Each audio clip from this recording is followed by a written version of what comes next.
What do you think? Should we give people 2 minutes? I don't think so. I think that they're late. So I think we should start. Yeah. All right. Well, welcome everyone. I am Erin Nicole Lundquist. I have a whole slide about who I am and why you should listen to me in the presentation, but you guys are all here because in one form or another, you're really interested in WEBTOONS. Whether you're a fan, whether you want to be a creator, whether you want to be a fan and make fan art, or if you want to be a voice actor, this is the panel for you. Because I'm gonna go through how to work with WEBTOON on like every possible level. So I'm super excited to bring this presentation to you today. And there will be a time for Q&A at the end. I might stop after each section to see if I can entertain any questions about each part of the presentation, but there will be a general Q&A at the end as well. So, without further ado, let's do some introductions. First of all, I wanted to say that this is not an officially licensed or published WEBTOON presentation. I have compiled all of this information on a personal basis because I care about you guys. I care about the creatives in this industry and the people who want to bring good stories out into the world. And so this is for you. I'm not being paid by WEBTOON. This is not a compensated thing. This is just for you guys. Okay, today we're going to cover what is a WEBTOON, which I'm sure if you're in this room, you probably already know, but for those who don't, we'll go into it a little bit. How to create a WEBTOON, how can you make fan videos, what is allowed in fan videos, how to become a WEBTOON ambassador, and finally, how to become a WEBTOON voice actor like myself. So who am I, this strange person with this strange job? My name is Erin Nicole Lundquist, and I'm one of my most well-known characters is Minthy from Lore Olympus. I also play Queen Bouncelia in Garden of Banban 4. I play multiple characters in, I know, I'm very proud of my terrible game. Don't make fun of me. I'm the best part of the terrible game. Thank you very much. So there you are. I also do a lot of work for Crunchyroll. I've been in a lot of different shows, including I'm in Love with the Villainess. I play Loretta Kugrit, and I'm in Saint Cecilia and Pastor Lawrence. I play Rebecca, the tailor. And so I guess I have a few just to show some of my work. Let's see if this works. Oh, Lord have mercy. We're going to try something. Okay, here's some clips of me so that you can hear what I do. Sanguine vintage is exquisite, just like our love. So why are you crying? I can't help it, darling. It's just the way I am. That's me.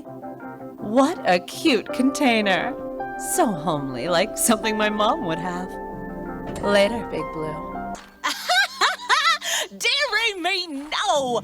And you can keep your own tooth.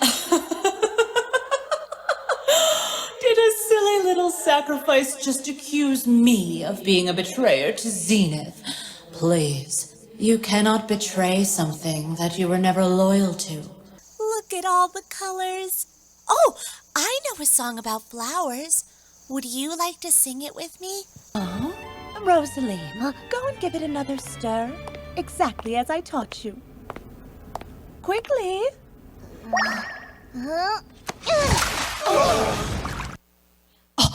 That anime gasp. I love it. So good. So that's me. I am the weirdo, and I love it. It is my favorite job in the whole wide world. Any other voice actors in the room today? Anyone who wants to or is interested in being a voice actor? Oh my gosh, I have so many slides. Well, maybe two. It's two. I have 2 slides for you today with a whole ton of resources. At any point, you're welcome to take pictures of the slides that you find helpful. I have websites listed. I have different resources listed. So absolutely, this is a good place for you to be today. Okay, so what's a WEBTOON? WEBTOON is currently the largest distributor of online comics. They're all fan-made, or not fan-made, they're all original content creators publishing their art on this one unified platform that has over 85 million users and 55 million daily users. So it is by far one of the largest platforms to get your story and your art out into the world. So, is anyone in here interested in making WEBTOONs, or do you already make WEBTOONs? Awesome. Awesome, awesome, awesome, awesome. This is so cool. So you might know some of this information already, but for those of you who are interested, and don't know the information, I have sort of all of the different steps that you need to go through to become a Webtoon creator. So Webtoon has a platform called Webtoon Canvas, and you sign up for a Webtoon account, and then you can sign up for their free publishing program.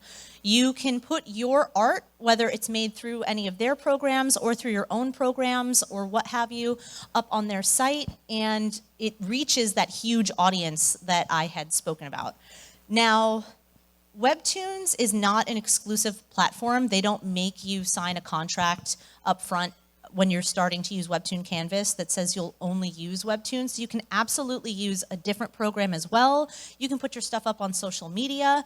In fact, I encourage you to do so, because the more eyes that you can divert back to your Webtoon, the more likely you will be to make money off of this endeavor. The wider your reach and the higher quality of content that you're producing, the more likely that this is going to be a viable long-term investment for you. And we'll go further into that in the program. All right.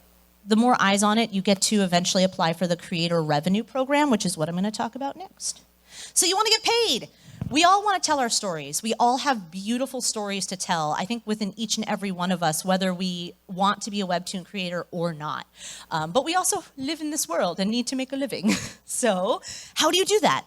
Well, once you get enough eyes on your program, you can apply through Webtoon to be a Webtoon creator. This signs you up for the ad revenue sharing program. It's very similar to what they have on YouTube. It's similar to what you've seen on Twitch, where you become a Twitch affiliate or a YouTube creator. Webtoon has a similar thing. They have standards where you have to hit 1,000 subscribers and 40,000 monthly page views, which is where you will, at which point you will apply for the creator program. So this is where utilizing social media, utilizing friends, referrals, teaming up with other creatives, maybe today at this convention. Some of you said that you guys were interested in, you're already making Webtoons or you want to make Webtoons. Link up with those people today and see if there's ways that you can promote each other's platforms. 100%, super cool. Actually, there's going to be a moment where I'm going to have you guys come up if you already make Webtoons. You can talk a little bit about it. Give us your elevator pitch. We can all open our apps and follow you. I'm really excited. Once you've hit these benchmarks, you can apply for review, at which point you'll be making 50% of the shared ad revenue. So Webtoons is giving you the platform for free, but it also means that they're going to be taking a cut of the profits, because up to this point, they had been providing you with that free platform for your comics. The way to get around that is to build your own platform. And there are a lot of creatives that do that. There are a lot of creatives who choose to run their own website, to host for themselves or for other people, and you're absolutely free to do that. That means you will get 100% of the profits of whatever it is that you're doing. But it's a lot more labor intensive. There's a lot more of a time commitment to running your own platform, which is why Webtoon is successful and it exists, because you don't have to worry about, oh my gosh, is this link broken? Why is this link broken? Do I have to call tech support? What am I doing? They take care of all of that for you. So that's pretty good. Oh yeah. Okay, I've heard this a lot and I've got this question a lot, so I wanted to address it up front. If you post on Webtoon, do they own your property? Absolutely not. You will always be the IP owner, and that means you're free to publish under other publishers. It means that you are free to post on other websites. But what they do, they are able to use your comics in ad campaigns, which is where I came in. A lot of the work that I've done for Webtoons officially is through Webtoon ads or for Webtoon promotional videos. And so they don't need your permission to do this, because by signing their terms of service, you've already agreed to allow them to use it for advertising. This is also similar to a lot of contracts that you do just in general for social media. If you post things to any of your socials, if you check the terms of service, a lot of times things like Instagram or Twitter can use your pictures in their advertisements and they don't have to compensate you. So this is kind of like Another downside to not using your own platform, because I have seen things that I've been in, or this is a picture from the Wayne Family Adventures, which is not a compilation, super team up. I don't know. It's a super team up between DC Comics and Webtoon to create original Webtoon content using DC characters. I've seen this on Forbes, I've seen it on CNN, I've seen YouTube advertisements for different Webtoon comics, but those creators aren't getting paid advertising rights. And just so that everybody is clear, commercial rights are expansive. You should be getting paid thousands of dollars to be on CNN or to be on Forbes. So you are giving that away to Webtoon for free. So it's just sort of the more you know. That's why I'm like, Webtoon isn't paying me to say this, because I say the pros and the cons of working with Webtoon. But on the other side, if your comic makes it so big that you're being featured on Forbes and you're being featured on CNN, you can then use that. You can go, awesome, take a clip of that being on these platforms, and you can go ahead and use that in your own advertising, that you were in an advertisement, and flip it around and try to get yourself more views, try to market that in another way, try to pitch to other sponsors. Absolutely. Webtoon can also select you to be a featured creator. This is a pro. Webtoon can select you to be a featured creator. They can feature your posts, and they can feature your comics on their page, which can get millions and millions of views up front. So there are pros and cons. So what's the difference between a Webtoon Canvas creator and a Webtoon original creator? Well, when you've worked on Canvas for a certain amount of time and you've gotten a certain amount of views, Webtoon will approach you and ask if you would like to be exclusive with Webtoon. At that point, you would have to talk about what other platforms you are on, if you're going to continue a relationship with those platforms, but they give you a contract and they'll pay you more regularly. You're not dependent just on advertising revenue. At that point, you become a contracted published artist/writer, and you can get a more steady income with it. You're assigned an editor, and you're given a release schedule. And the editor tries to make sure that you're going to be up to date on your release schedule. There's a team that helps you out. It's almost like when you're a book publisher, you hope one day, instead of self-publishing, that a publisher is going to come on in and take your book and you fly away to stardom. That's sort of what the Webtoons Originals equivalent is, that they're going to pick up your comic and they're going to give you all of this extra support and all of this extra visibility. So it's the way to do that is to get on Webtoons and start posting on the canvas. Okay. Those of you who are out there who have a story and you just don't know if it's good enough, you don't know if it's ready, you don't know if it's finished, I'm telling you that you are enough and your story is enough. There are people out there right now who really need your story. And there are people who you don't know that are out there in the universe that you've already written their favorite character or you've written their favorite story arc. But the only way to get your story out there is to do it. If you're going to be in any part of the creative industry, whether you're a writer, an artist, an actor, no and rejection is part of the norm. But when you self-publish and you put yourself out there, you've already given yourself the yes. You're already doing that. You're already telling your story. So I highly encourage you to go for it. I highly encourage you, if you're on the fence, if you're like, I don't know if it's ready, it'll never be ready, but it'll be enough. Because you guys already are enough. You've already come up with these beautiful worlds. So let them shine. Put them out into the world. What I really appreciate about Webtoon is that they're a really inclusive platform as well. If you're worried about some of your content, this is what I have. I've written this up here because this is also in their terms of service, and they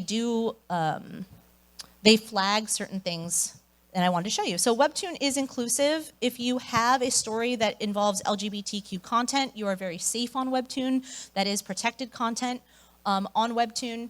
What is not protected is explicit material, meaning like really graphic violence or sexual content. Dangerous content, meaning anything that promotes violence, promotes drug use, promotes hate speech, these are all topics that stories cover. And they're important stories to be told. But if you are inciting violence or if you are inciting people to hate other people, Webtoon absolutely has the right to take down that content. Okay. But what if you don't want to make a whole original comic?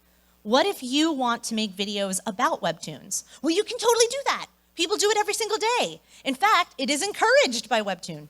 So one thing I wanted to say about making fan content, you have to be the original IP owner of whatever content you post there. So if you have this really, really awesome Star Wars original fan comic idea, Webtoon is not the platform for you. Because unless you have the license to make the Star Wars content, you can't put it on Webtoons. But what you can do is if you're a fan of Webtoons and specific comics, you can absolutely create content off of that. You can do vlogs, you can do blogs, you can do video review, you can do beautiful cosplay, some of which I see in this room. You can make awesome, yeah, I'm telling you, you can make awesome cosplay, and then you can make TikToks, you can make YouTube videos, you can even use panels from the comics themselves, and I'll show you exactly how to do that.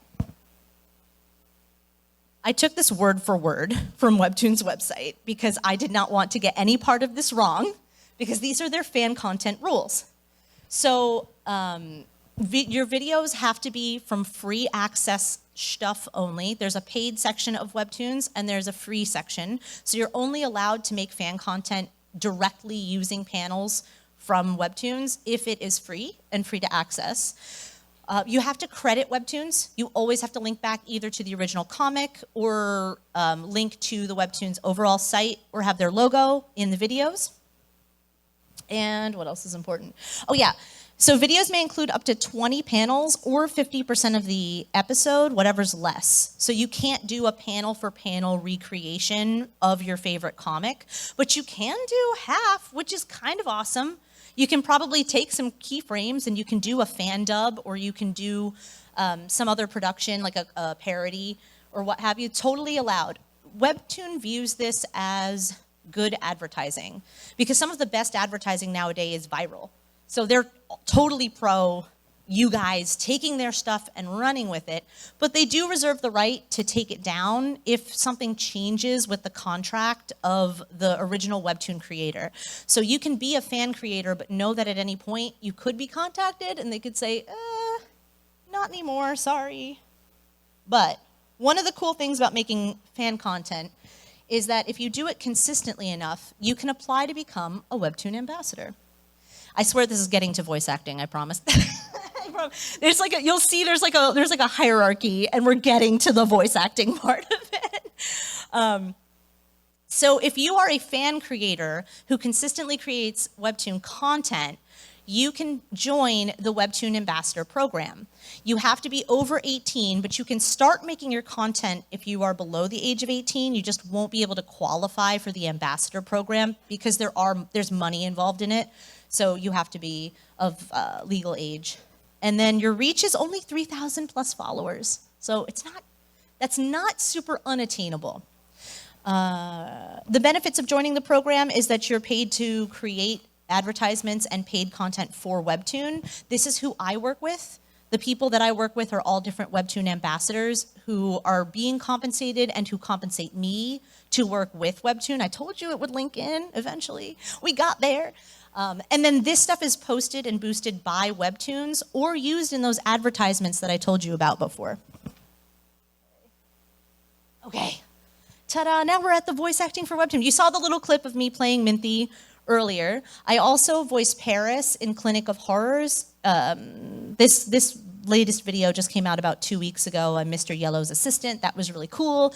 I also play the Fool in a smaller comic called The Last Dream. But there's hundreds of comic dubs that are out there. So if there is something that you like, I highly encourage you guys to check it out. You can look up Webtoon Official or Webtoon Ambassador, and it'll bring you to some of the official dubs, because there are some unofficial ones, like I told you about, that you can make with your fan content. So if you want to be a voice actor for Webtoons, this is what you will need. Number 1, an acting background or acting training. So voice acting is acting. So any kind of acting that you can do, whether it's theater, whether it's on camera, whether it's another version of voice acting, whether it's for free or lower paid, all of it is wonderful experience that'll lend you to working with companies like Webtoon. You'll need a home recording setup or access to a studio, but nowadays equipment is so inexpensive that you can get a really decent sounding USB microphone and it'll work for the purposes of these kinds of Webtoon dubs. What's most important is having a quiet recording space. Far, far more important than having expensive equipment, having industry connections or anything like that, is having high quality sound. And how to get high quality sound is that recording environment. A lot of people convert their closets or make little makeshift environments around their microphone. There's pros and cons to all of this. I highly recommend, I have another page that'll have resources on it so you can see exactly what I recommend for doing so. But one of the things that is not beneficial about creating an environment around your microphone is you can make it sound boxy. So just be careful. Check out some sweet YouTube videos. You'll see it. Recording software. So I've listed some free ones on the board here. Audacity and Reaper, all of which have a bunch of free YouTube tutorials on how to use. And then there are paid softwares. I personally use Adobe Audition, but that's just because it's what I learned. It's like I learned the one thing and I never learned another. And then audition opportunities, which I'll provide for you on the next page. Ta-da! This is another one. If you want to get into voice acting, definitely take a picture of this side. So where do you find voice acting auditions? One is through Webtoon ambassadors. The person that I go through is Anime Star Productions, and I've listed his Twitter there because Anime Star, it's at Anime Star Prod on Twitter. His roster is always open. So you can go on right now, or after this panel, and you can literally sign up to be a voice actor that gets the auditions for a bunch of different Webtoons. He does Boyfriends, he does the Clinic of Horror series, he did a couple of the Lore Olympus. Lore Olympus is spread out. There's a bunch of different people who do that one. And then Logan Digma, who's the owner and operator of Helvetica Dubs, she also occasionally opens up her roster so that if you want to work with Webtoon and work with Logan, she's awesome. I also see some Webtoon stuff on Casting Call Club. The website is castingcall.club. Be careful, there are a lot of just unauthorized fan projects on that website, but anything that's original or anything that, it's free to sign up, first of all. But there's a lot of Webtoon stuff, which is all paid. And there's a lot of really cool original projects on there as well. It's where I got my start in the voice acting world, as far as once I started to break more into character work. You do not need a resume. You do not need a demo. All you need is a recording environment because all of the scripts are provided for you on that site, which is why I love to recommend it to people who are looking to get into voice acting. And then on Twitter, there are two tags, VA Casting RT and Audio Auditions. Those will both be consistent paid auditions, but if you're looking to expand out from Webtoons into video games, into indie animation, that's a wonderful place to look. Then, oh yeah, resources. Oh my gosh, you guys. If you don't have a bazillion million dollars to get a ton of equipment right now or a ton of coaching, I've listed some free resources for you. The Voice Acting Mastery podcast by Crispin Freeman is what I consider the absolute best resource out there. Crispin is my coach. I've worked with him for 3 years. I also, I have my own coaching program, but I was his assistant coach for 2 years prior to starting up my own coaching program. And so he is by far one of the foremost authorities on voice acting and has been for the last 20 or 30 years. So definitely check out. He's got 201 episodes for free and advertisement free. There's another website that looks like a scam, but it's not, I promise. It says, I want to be a voiceactor.com.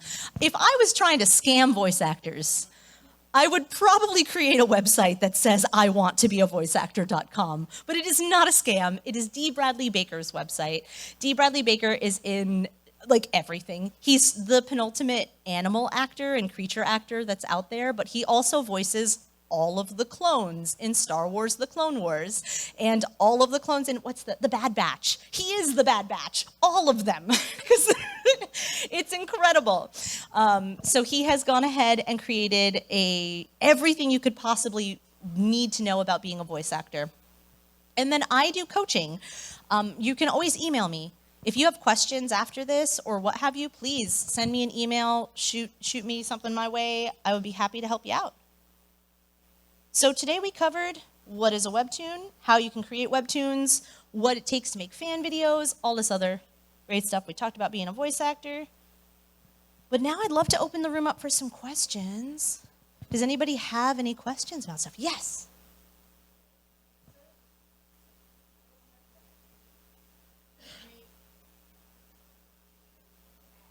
Yes. That's a wonderful question. The answer is, I don't think so. Yeah, I don't think that they do. I don't think that they have to, and therefore I'm not sure that they do let them know. What I do know is that they've used the Lore Olympus stuff for advertisements. I have retweeted them, and Rachel Smythe has liked them. So I was like, okay, at least she knows that it's being done. But it's not always the case, I don't think, that they let everybody know, like, hey, by the way, we're going to do this whole advertising campaign using your property. Some of the people who have edited it, I told one of my friends who did the Wayne Family Values comic, the Wayne Family Adventures, that's what it is, the Wayne Family Adventures comic, that I saw his ad on CNN, and he was like, what? So even the people who create the videos don't know where Webtoon is then putting their videos. So it's like the comics don't know, the editors don't know, it's just, it's a thing. Thank you for your question. Yes?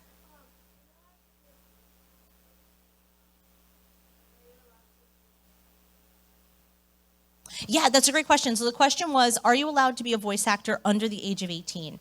Yes, but I would highly recommend getting a parent or guardian involved, because a lot of anything that involves money is going to involve contracts. And so you'll need to have a way to get paid, and it'll need to go through a parent or guardian in order to get started.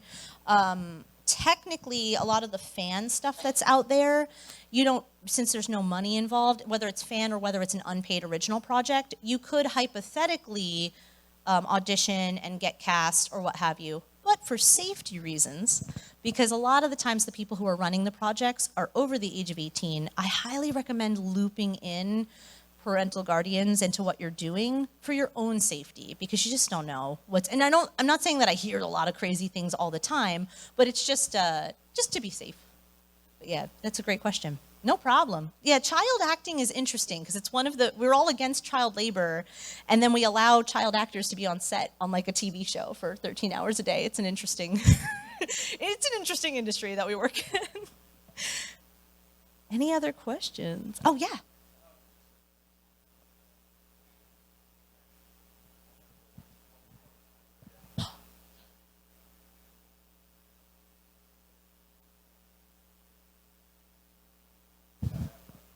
What?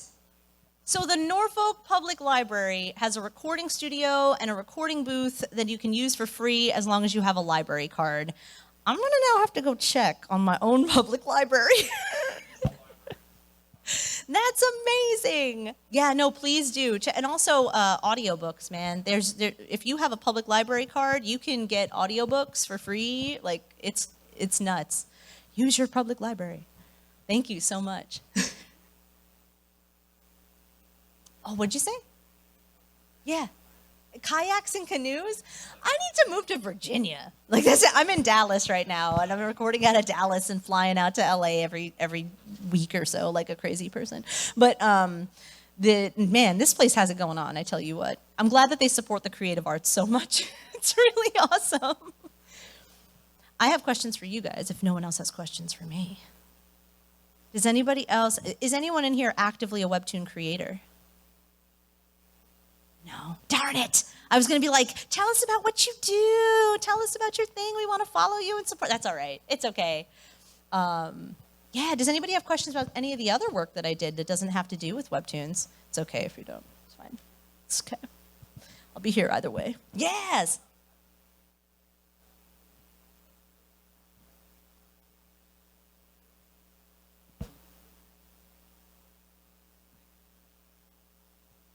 Thank you so much. Thank you. I really did. When they asked me to do something about webtoons, I wanted it to be about you. You don't need to come up here and listen to me about me. You can come visit me at the table. We'll chat about me all you want. But I really wanted this to be about you and expressing yourselves creatively, because I see a ton of creative people in this room. All of you who are dressed up in the slightest or supporting creative people. I see it. It's really cool. Yeah, go.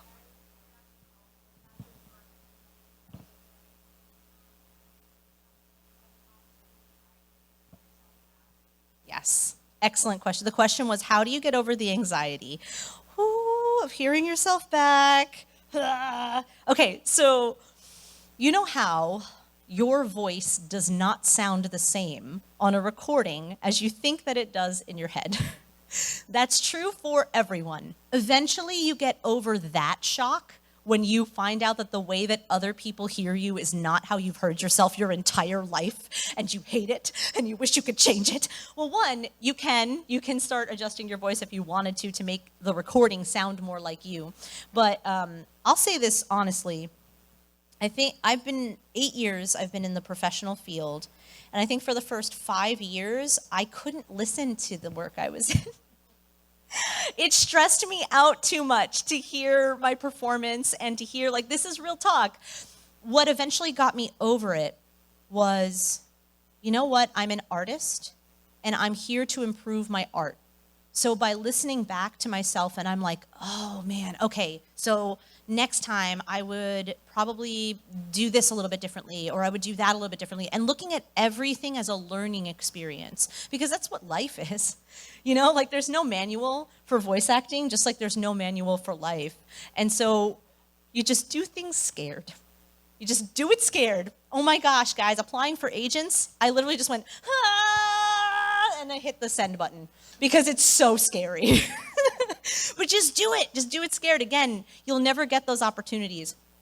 Another thing I'll say is there's no such thing as rejection. There's only selection.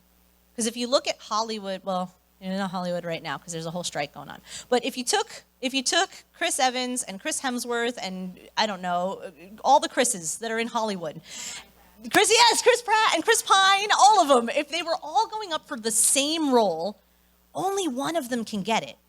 Did the other 3 or 4 Chris's become terrible actors just because one of the other Chris's got it? No, they all have their own strengths and weaknesses. They're all still like top-level Hollywood actors, but only one person can get the job. That's true with you guys. So, oh, Lord have mercy, what's that? Attention, Neko. We have Michael Creed. Your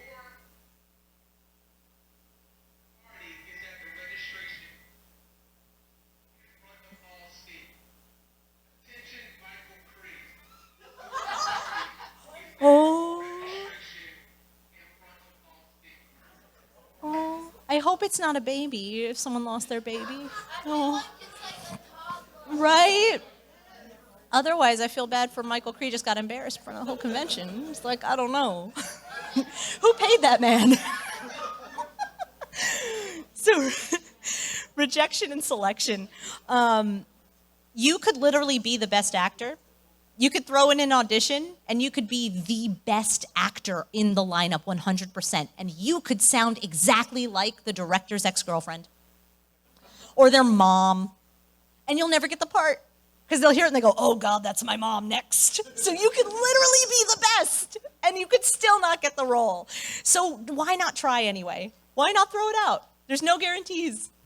But you know what? Embrace it, because that's 100% part of the journey, is taking the risk, because you'll definitely not book the part if you don't try. Yeah, go for it.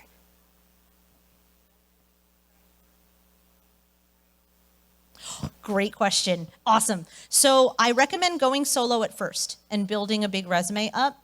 100% of the work I have booked has been without an agent. Even though I've been on Netflix, Hulu, Amazon, Peacock, Crunchyroll, I've been in Xbox games, PlayStation, Nintendo, all of it. I did it myself. So resources for you, going back to that VA casting retweets, awesome. There's something I didn't put up there because it uses Discord. There's a Discord called the Voice Acting Club. They have incredible resources. They're usually also, there's a paid section and an unpaid section. I highly recommend checking them out. But in order to get an agent, you'll already need to show them that you book. So it's sort of, gone are the days of, I'm so talented, here's my reel, will you accept me? It's become so competitive that it really helps to have credits already before going out and applying for an agent. And then the benefit to having an agent, I know I said I've never booked through my agent, and maybe that makes me look bad, but I do run contracts through my agent now. So that way I'll book something and I'll go, you deal with it. I don't want to deal with the paperwork crap. So, because when you are a voice actor, you're a full entrepreneur. You have to understand marketing, you have to understand business, finances, you have to be really responsible, or else it's not sustainable, and you're gonna burn out. So it's a big commitment. I don't know, was anybody in the cosplay panel last night that Night Vale did? It's okay. Well, she talked about, sorry, go ahead, what? Okay, were you in it? It's okay. Well, Vale did a cosplay panel, and she talked about how cosplay has become a really big business, and that you have to be business time management like you have to have a time management mindset, and you have to have a business mindset, and marketing and social media. It's the same thing for voice acting. It's being present, putting out your best work, clipping that together, putting out more work, et cetera, et cetera. So, but I swear, every part of the process is fun if you're obsessed with it. Yes.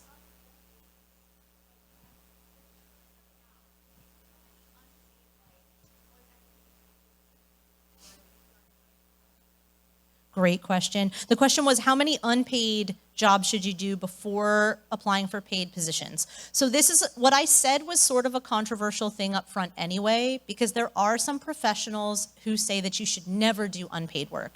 That if you're doing voice acting, you deserve to be compensated at the highest level. But here's the thing.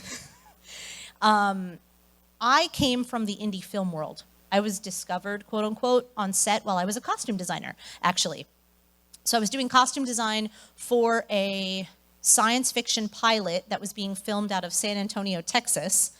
And the sound guy overheard me and was like, you have a great voice. You should do voice acting. And I was like, say more right now. Yes, I accept the position. I will do this for the rest of my, no. So it turns out that he cast for a lot of commercials out of San Antonio and Austin. And so I started in commercial work. So I started out getting paid. Then when I went into character work, I found that the pay was a lot lower for character work than it is for commercial work.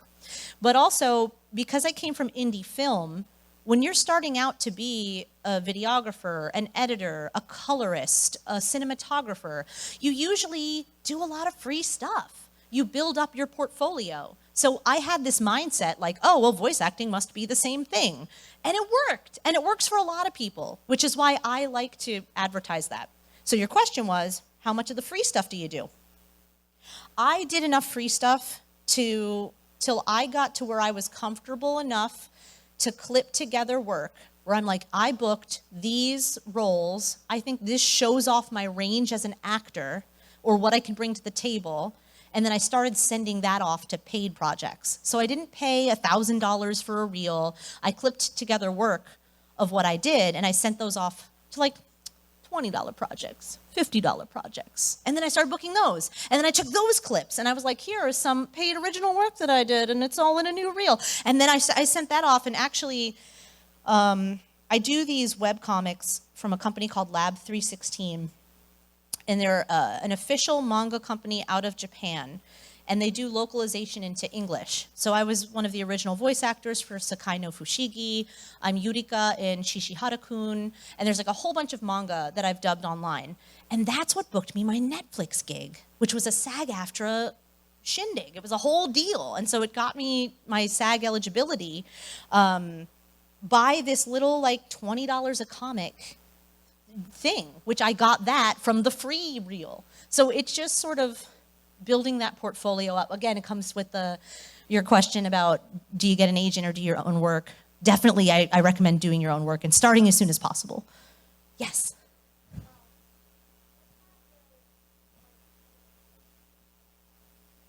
Oh, yeah, great question. So the show, my Netflix show, I've done two. The Netflix show that I did is called High Heat, or Donde Hubo Fuego. It's a telenovela that was a live action dub.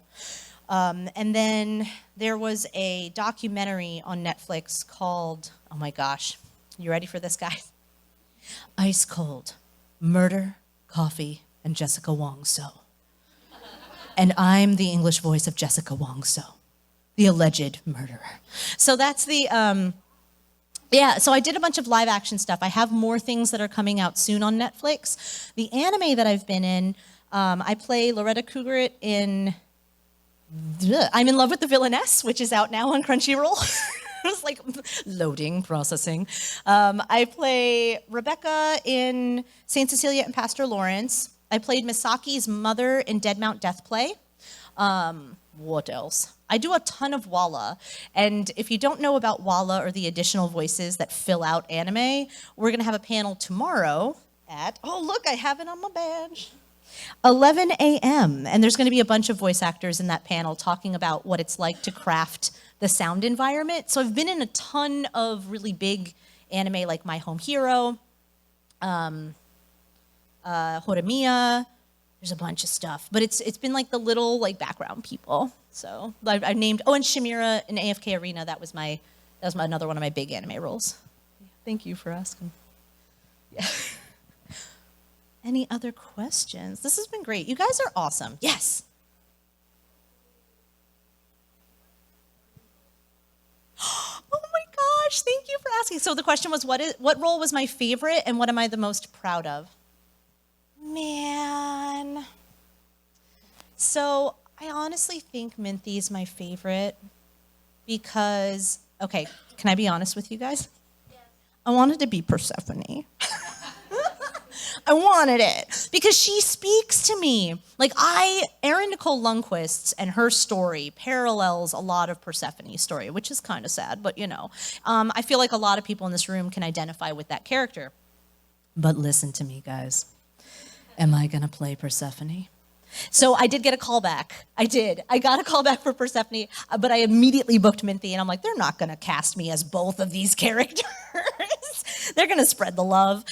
So I did not book it. Brie Farley did, and she's way more suited to the character. But I love Lore Olympus as a story. It's so beautiful and powerful, and please check it out if you haven't. And being able to help bring that story to life is a dream. And so that's why Minthy is my favorite. What I'm most proud of was that little bunny character that you saw pop up that was like, look at all the colors. That was a show that like my kid's dad and I made for our children. And so that was filmed, that was actually full puppets. Our whole living room turned into a 3-piece set. And I was the art director, because remember I said I made costumes. I also did art direction. So I made all those sets. We made all the costumes for the little bunnies. And then he did all of the video editing. And we've reached 10 million views for like the channel. And we wanted to make high quality children's content for early childhood education, because YouTube is full of just nonsense. Just garbage for little kids. It's literally like literal garbage where they'll have cars like running over bottles of liquid or people taking Play-Doh and squishing it. And I'm like, guys. So we made a wholesome, it's called Baby Sticks Videos. We made a really wholesome show that we would be happy to have our kids watch, and it's nice that other kids get to watch it as well. So I know it's not Crunchyroll and it's not Netflix, but that's what I'm most proud of. So, thank you. I had someone had a question. Oh, did you?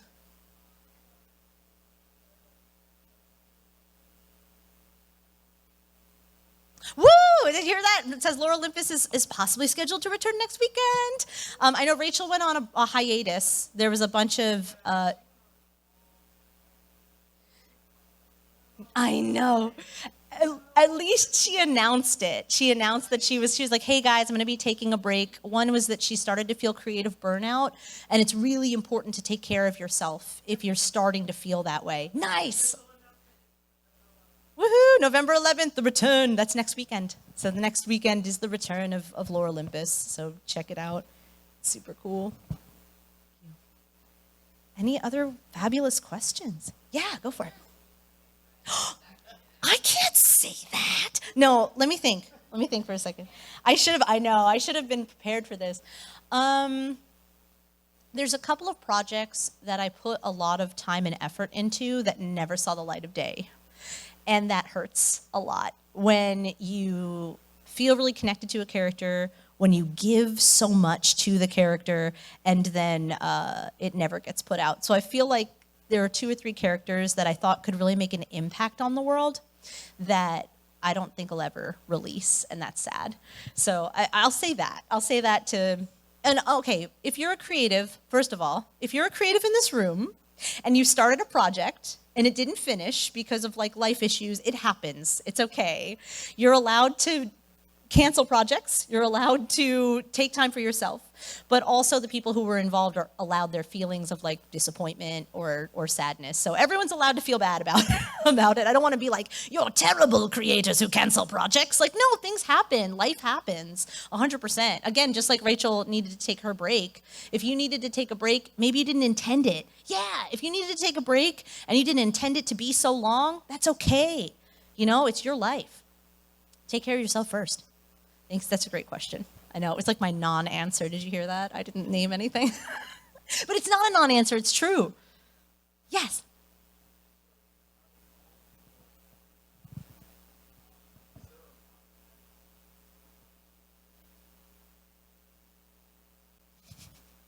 Yeah, that's a great question. I think, I don't know why this popped into my head. So I make content on, there's two of them. Right now, I know, Queen Bouncelia from Garden of Banban 4. I make these wholesome videos. It's on @The Real Queen Bouncelia on YouTube. And I open every video with, greetings, citizens of the kingdom. It is I, Queen Bouncelia, the ruler of the kingdom.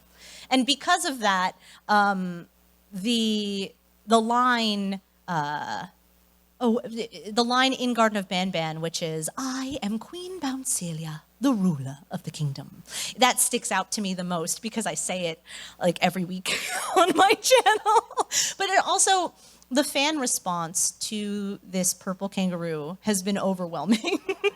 Like the fan art and the costumes and the cosplay and the videos and the animations, it blows me away how important this like mom kangaroo queen character is to people.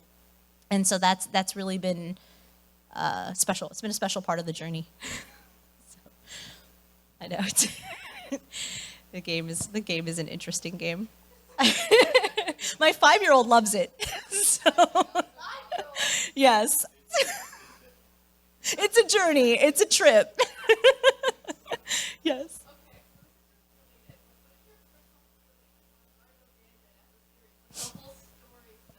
Okay. So one of the things working with the Euphoric Brothers that they've made completely clear to me is that I am not allowed to give definitive answers about any of the lore. And I love that because they want everyone to have their own headcanon and they want people to speculate on like, oh, this must be the background of Sheriff Toadster and this must be the background of the Jester. Like, this has to be what's happening. And none of us as the actors are allowed to confirm or deny. We sometimes know and sometimes we don't about like what more specifics are. So there is a greater plan, but they want to feed the fandom in the fact that they want people to be able to keep creating original content and original art. And so what I like about it is that it is so open. What I dislike about it is that it is so open. I've seen some crazy things that people have made me so evil in the past, like Queen Bouncelia. They've made Queen Bouncelia mean. They've made Queen Bouncelia like, I don't know, but it's just, I value all of the art. I do wish there was a little bit more out there, but at the same time, I don't think we'd see the movement that we would if it was so tacked down. So, thank you for asking. Yes. Yeah, well, yeah. Having played all of them, I had a really special, so I had a collaboration with the streamer Think Noodles, and we played through, I played Garden of Banban 1 with Think Noodles in Roblox. And I know, I play as the, yes, and I play as Queen Bouncelia. And having that experience of getting to go through the game, that was my actual first time playing it. That was sort of unforgettable. And so I really enjoyed the first chapter. And this freaking bird, there's this pink bird named Opila Bird, and it's very ugly, and it was memed to heaven and back, and that's the, and adorable. Well, the baby's cute. I like the baby. That's why I like 4 the most. There's a little baby Opila Bird, and I'll protect it with my life. So I didn't do a good job of that, guys. No, I tried. I don't want to spoil, but yeah, it's funny. Any other questions? Yes.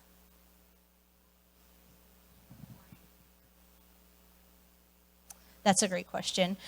Acting to me is as necessary to my livelihood as eating, sleeping, drinking water, and breathing. And so any moment I get to talk about acting or inspire new actors, or I'm in the booth actually bringing stories to life, it's like I'm re-energized the same way I would be if I was eating food or something like that. It's so integral to my person. And the stories are so important. The slide that I had put up about how you've already written someone else's favorite story or written someone else's favorite character, I firmly believe that, and I think it's really worthwhile to bring those characters to life for the sake of the story. And so that's it. It's so rewarding to see people inspired. Thank you. What time is it? I have no concept of time, guys. Oh, we got time! We got 6 more minutes. Yes.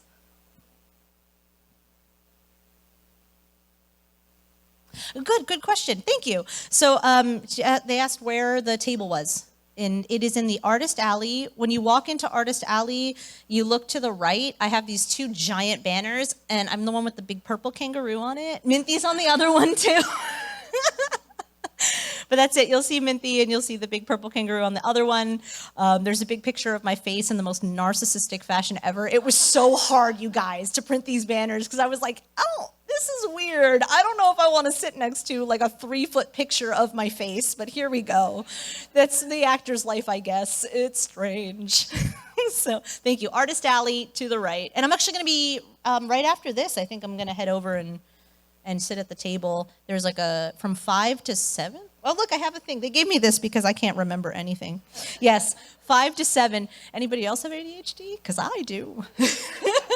This is a great career for you because you'll go very far, because you'll accomplish a ton of stuff all at once and then just collapse on your bed and just be like, I'm done for a week. But anyway, 5 to 7, I'll be at the autograph table in the Artist Alley. Thank you. Any final questions? Oh, we've got some. Oh, hi. Did you have a question?